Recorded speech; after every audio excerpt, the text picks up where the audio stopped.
Hola, buenas tardes. Perdonad la entrada tan accidentada.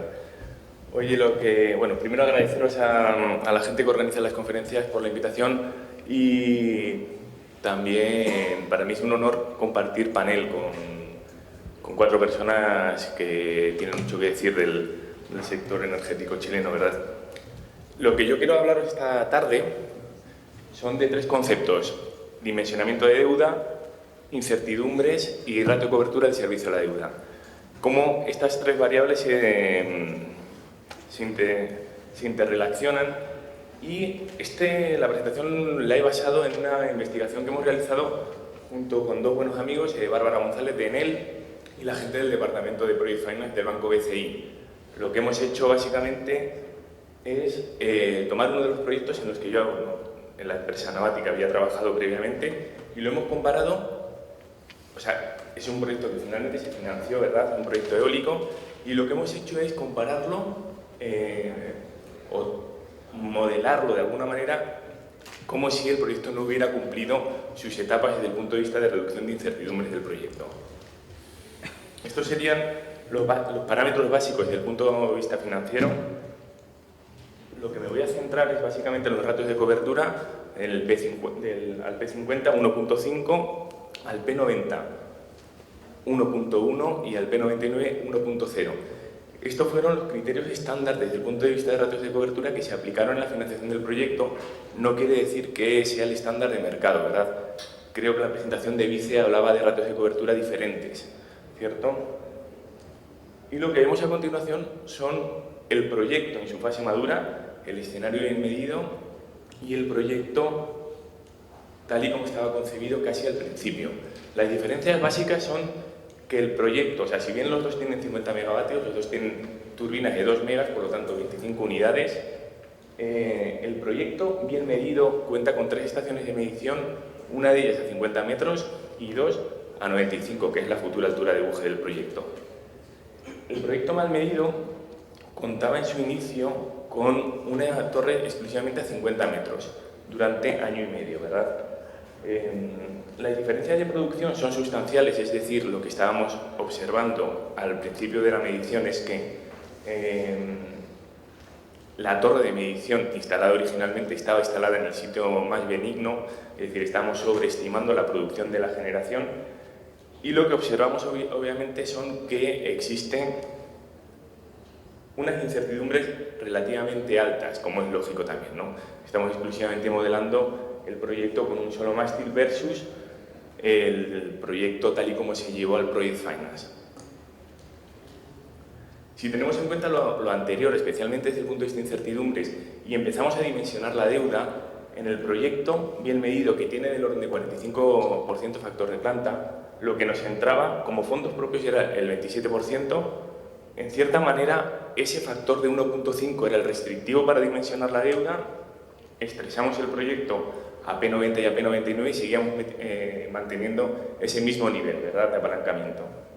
Hicimos lo mismo en el escenario mal medido y curiosamente nos daba lo mismo. Es decir, si bien el P50 y una restricción del 1.5 veces nos daba un radio de apalancamiento del 22,78 aproximadamente, cuando lo estresamos al P99 vimos que finalmente sí que convergíamos al 27% de utilización de fondos propios para el mismo, ¿cierto?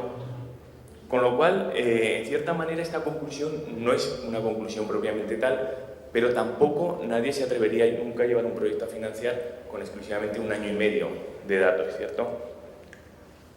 Y lo que hicimos es un nuevo supuesto en el cual continuábamos con el proyecto mal medido sin instalar el resto de estaciones, es decir, manteníamos una única exclusivamente una torre de medición original a 50 metros, seguíamos manteniendo los 7,7 metros por segundo, pero reducíamos el nivel de incertidumbres detectado, ¿cierto?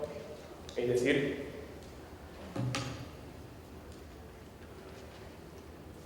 si los comparamos los escenarios originales, mal medidos, con un solo año y medio de medición, versus el segundo escenario con 3 años de medición en una exclusiva torre de medición, lo que vemos es que básicamente convergemos en el P50 pero reducimos un poquito las incertidumbres detectadas, lo cual es lógico, porque básicamente lo que estamos haciendo es reducir incertidumbres desde el punto de vista de la medición. Estamos metiéndole 1 año y medio más de datos, ¿cierto?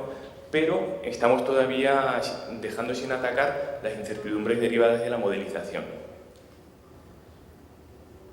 Es por ello que si volvemos a modelizar la deuda que le entra al proyecto en el escenario nuevo, volvemos a tener la restricción del... Bueno, aquí estoy manteniendo el mismo escenario como referencia, ¿cierto? Pero si mantenemos si entramos a modelar el segundo escenario, lo que vemos es que con un ratio de cobertura 1.5 nos vuelve a entrar la misma deuda. Os recuerdo que el P50 no ha influenciado en exceso con 1 año o con 3 años de medición, pero volvemos a tener ese 23,5% cuando estrechamos el proyecto al P99 1 año. Por lo tanto, lo que estamos haciendo es sobreestimando, en cierta manera, el nivel de apalancamiento que tenemos en el proyecto. El dato concreto es del orden de 3,8 millones de dólares menos. Es decir, la conclusión fundamental a la que llegamos es que si bien los dos proyectos, en los dos escenarios, se podrían haber teóricamente financiado, en uno de ellos estaríamos metiéndole mucha menos deuda de fondos, o sea, muchos menos fondos propios de los que requería el proyecto técnicamente hablando o financieramente hablando. Es decir, eso es un valor teóricamente positivo para el desarrollador, lo cual, en cierta manera, nos lleva a un engaño o a un doble engaño. De ahí que sacamos las conclusiones. Parte de ellas son conocidas. La primera conclusión, obviamente, es que la reducción de incertidumbres en la generación es clave para la estructuración de la deuda. Es decir, la deuda la vamos a basar siempre en los ratios de cobertura procedentes de los diferentes percentiles de riesgo.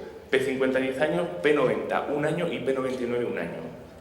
La segunda conclusión, que también es conocida, es que la manera de reducir estas incertidumbres es mejorando obviamente la campaña de medición, utilizando sensores calibrados, utilizando buena cartografía, etcétera, etcétera. Y la tercera conclusión, que también es conocida, es que no ocupar estos criterios de eficiencia nos produce que nos va a afectar básicamente a los ratios de cobertura, ¿cierto? Pero las conclusiones que sacamos de esta investigación o de este estudio son sobre todo las últimas, ¿verdad? En el caso que veíamos, estamos sobreestimando la energía generada y lo que estamos viendo, lo que es lógico también, es que estamos sobreestimando la rentabilidad del proyecto. Cuando hablamos de una cartera de proyectos, esto nos lleva a invertir mucha más plata en un proyecto que creemos que es mucho más rentable cuando finalmente no lo es, ¿no? Y la conclusión más importante es que obviamente lo que nos está pasando ahí que se está incrementando el riesgo de impago de deuda en el momento que supuestamente se aprobara el proyecto, ¿cierto? Por lo tanto, habría que meterle mecanismos financieros diferentes a los proyectados originalmente.